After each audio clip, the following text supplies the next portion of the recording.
గురువు ఒక శిష్యుడు పరిణతి అన్న మాటకు అర్థం అది.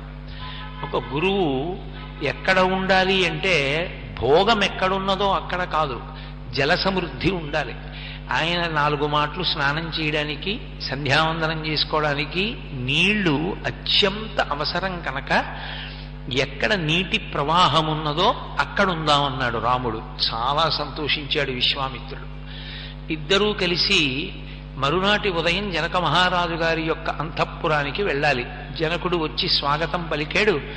బయలుదేరారు, అంతఃపురానికి వెళ్ళారు. అంతఃపురానికి వెళ్ళిన తర్వాత విశ్వామిత్రుని యొక్క హృదయము వేరు. సీతారామ కళ్యాణం జరిపించాలి. రాముడు శ్రీరాముడు కావాలి అంటే సీతాసహితుడు కావాలి. సీతాసహితుడైతే తప్ప రామాయణం ముందుకు వెళ్ళదు. సీతాసహితుడైతే తప్ప రామకార్యము సాధింపబడదు. అసలు శ్రీరామాయణంలో పెద్ద విచిత్రం ఏమిటంటే రామాయణం ఎప్పుడెప్పుడు ఎక్కడెక్కడ ఆగిపోతుందో అక్కడక్కడ రామాయణాన్ని ముందుకు తీసుకెళ్లేటటువంటిది ఆడవాళ్లే తీసుకెడుతుంటారు. ఆ స్త్రీ ప్రవేశం లేకపోతే రామాయణం ఆగిపోతుంది. అందుకే మీరు కొంచెం జాగ్రత్తగా పరిశీలనం చెయ్యండి. శ్రీరామాయణం నిజానికి సీతా కళ్యాణ ఘట్టంతో అయిపోయింది. వాళ్ళు సంతోషంగా ఇంటికి వచ్చేశారు, అంతఃపురంలో ఆనందంగా ఉంటున్నారు. మందర ప్రవేశించింది. కైకమ్మకి అనేకమైనటువంటి చెప్పకూడని మాటలు చెప్పింది. ప్రభావితురాలైన కైకమ్మ 2 వరాలు అడిగింది. రామాయణం ముందుకెళ్ళింది.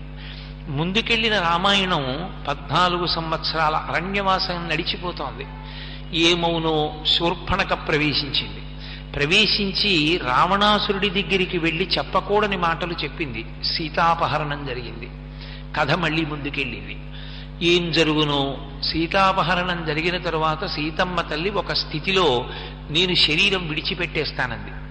త్రిజట తన స్వప్నాన్ని చెప్పింది. మళ్ళీ రామాయణం ముందుకెళ్ళింది. ఇంకా కొంత ముందుకెళ్ళిన తర్వాత ఒకానొక సందర్భంలో యుద్ధకాండలో రామచంద్రమూర్తి స్పృహ తప్పి యుద్ధభూమిలో పడిపోయి ఉంటే రాముడు మరణించాడని పైనుంచి పుష్పక విమానంలో తీసుకొచ్చి చూపించి నమ్మబలికారు. సీతమ్మ తల్లి భర్త శరీరం విడిచిపెట్టాడనుకుని ప్రాణం విడిచిపెట్టవలసినంత స్థితికి వెళ్ళిపోయింది. అప్పుడు సరమ నిజం చెప్పింది. విధవ అయినటువంటి స్త్రీని పుష్పక విమానం వహించదు, కాబట్టి నీ భర్త బతికున్నాడని చెప్పింది. రామాయణం ముందుకెళ్ళింది. రామాయణం ఎక్కడ ఆగిపోతుందని అనుకుంటామో అక్కడ ఒక స్త్రీ ప్రవేశిస్తుంది. ఆ స్త్రీ ప్రవేశించిన కారణం చేత రామాయణం ముందుకెడుతుంటుంది.